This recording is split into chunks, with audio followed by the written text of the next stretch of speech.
So I think that loan market is the right place for those people, and the higher rated issuers will have access to the corporate bond market. Just in terms of the international bond market and the effect of the crisis, my view is slightly different from what Mr. Bansal said. I think spreads are volatile all over the globe, depending on what's happening in Europe, depending on what amount of issuances which have happened from Indian banks and Indian corporates over the last, since the crisis, has never been higher than this time. Meaning everyone has been issuing bonds, forget loans.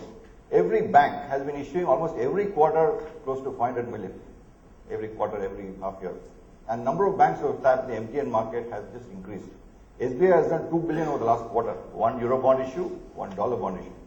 Access, so in terms of the crisis, I think what has happened is in spite of inferior ratings, I think access to pools of dollar liquidity for Indian banks and Indian corporates has only increased. So the crisis is clear. In terms of ratings, possibly we may be a notch or two lower, but the investors, the willingness of investors to provide capital to Asian credits has only increased. And clearly even we issued almost close to $1 billion of bonds over the last 1 year. So I think the crisis has served well for India in terms of international issuances because liquidity is high, and that pool of liquidity is a lot more willing to provide money to Indian credits. So I think the crisis has been good from financing in terms of dollar. If you look at any corporate, I think his dollar financing over the last 2 years as a composition of his balance sheet has only increased. Everyone wants dollar financing and that composition has increased. So I think access to dollar financing has increased.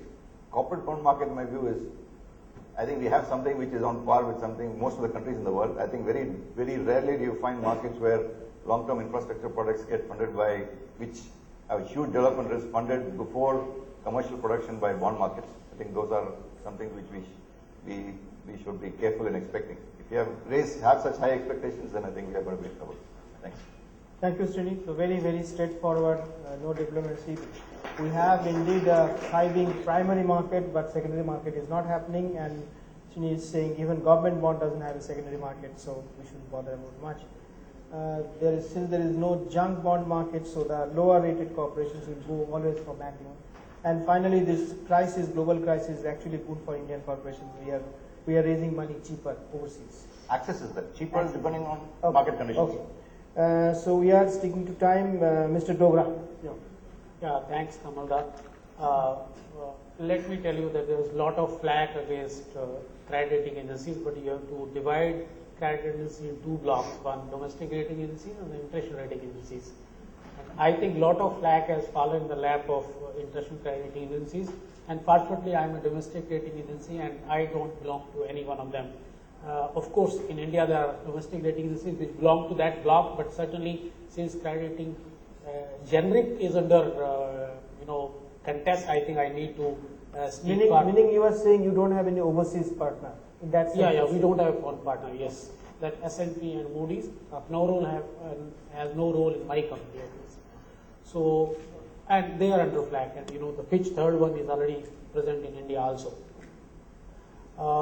As far as international rating agencies are concerned, I think this global turmoil has given them two lessons. Number one, they have learned that other than the corporate debt, there is another debt known as government debt. I think they realize this now. The second thing is they have realized now that the government debt can also default. Otherwise, all these years, they have the history of around 80, 90 years, and government debt was taken as a sovereign debt which will never fail, but the global turmoil has shown that there could be defaults by government also.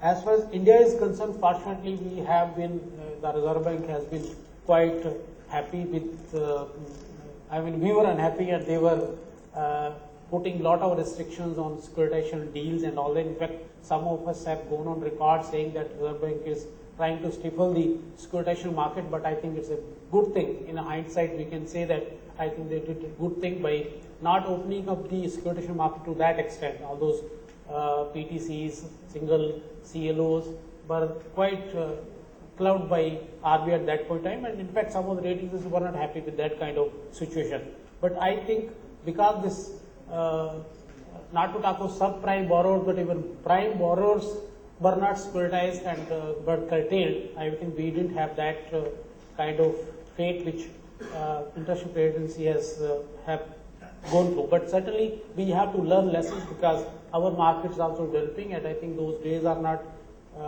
very far when we will start those ABS and MBS transaction to a great extent, where we will also confront those kind of risks which international credit agencies have. So how to protect this? As far as care is concerned, we have taken a very firm decision that there will be external rating committee, because all of us, there is a big conflict of interest now, because issuer pays model is only the best model for any rating business, and issuer pays model provides a conflict because issuer pays you fees and you give a rating to him. So there is a big conflict that rating agencies will start giving higher ratings because you depend on those clients for generating new and new business. But we have seen all other models, which are investor pays model or government pays model, doesn't work because the kind of rating service which can be that information could be provided to all the investors at one go, and for that only issuer pays model will work. And all over the world issuer pays model is working, but in CARE we have taken a decision that final ratings will be given by a committee which is not concerned with the banks, the company's operations. There are members who are external to the company. They have no relation to the commercials of the company. They are not even the members of the board. So they are not at all concerned with. In fact, my rating committee doesn't know how much fees a client has paid. The second decision which we have taken, and I think this is also in this scheme of things, because all of us were doing some consulting business along with the rating business. And there's a big conflict. We have seen in the US instance that we were devising structures for various corporates and rating those structures later. And what happened to those structures? We know all those structures from AAA had jumped straight to D. There was no bus stop in between. I think we just landed at AAA and got down at D. I think in India, we were also doing that kind of thing. In fact, I'm not saying they're structuring subprime transaction, but we were doing a lot of consulting work for our clients, and we have taken a decision here that we will not do any consulting work, and we have stopped that work. So I hope with these, I'm not saying that we will not make some mistakes in future, but certainly we can learn lessons from this subprime crisis which has affected international credit agencies, and so the markets there. And we learn from those mistakes and take some steps. That's what I can say. I think I'll not take even 5 minutes. Just permit me, I'll go further. Otherwise, we can give our 1 or 2 minutes to Mr. Nanda because he has a lot of things to say. Thank you. No, let's ask the audience. You have, are there any questions, serious questions from the audience? Then we'll have a few questions. Otherwise, we'll have one more round, maybe 1 minute each, just to sum up. It seems no. So, Mr. Doga, I'll go by you. Mr. Nanda, second round, 1 minute each, sir. Just summing up. Now you heard the bankers. You wanted to speak ahead of the bankers that you have done. You heard the bankers. So, tell us 1 minute or 1.5 minutes, and each of you. If you can identify each of you, what are the problems and how can we overcome it? No, first of all, I'd like to clarify to Mr. Srinivas. I understand, and I myself said that the risks are different and you need different type of papers for different stages, and I realize that because the risk-bearing ability.